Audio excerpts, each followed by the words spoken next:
This is a short video because, to be honest, Apple didn't really announce anything too revolutionary this time around, other than Tim Cook saying good evening for the first time. Good evening. Also, can we get a quick shout out for Messi being featured in Apple's video? Yes, my hot take was wrong. Unfortunately, there were no Face ID Max this time around, despite the face.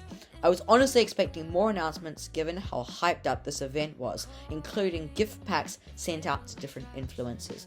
But there were two new announcements from the company: an updated 24-inch iMac, as well as an updated MacBook Pro in 14 and 16-inch sizes.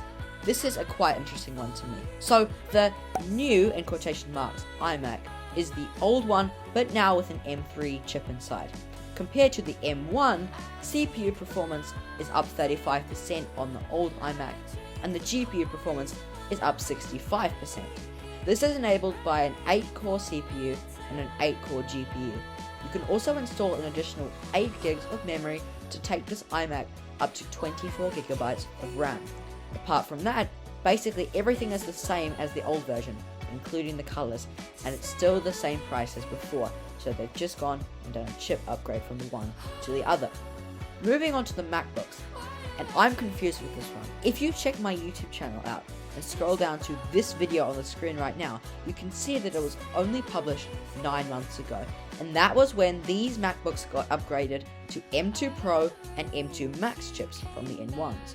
This is a kick in the face for people who have recently just bought a new 14-inch MacBook Pro with M2. The 14-inch MacBook becomes more affordable because you can now put the base M3 chip in. You've also got the M3 Pro and the M3 Max chips. With the base M3, the 14-inch model now starts at a few $100 US less than before. And with this, the 13-inch MacBook Pro with the touch bar has officially been discontinued.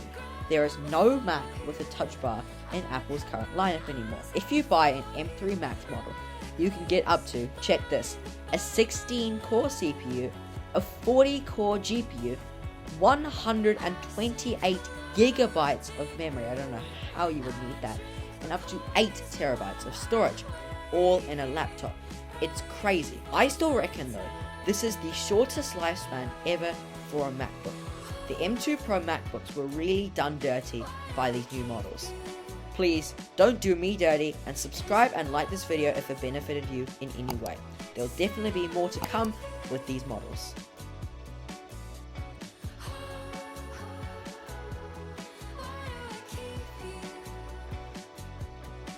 Good evening.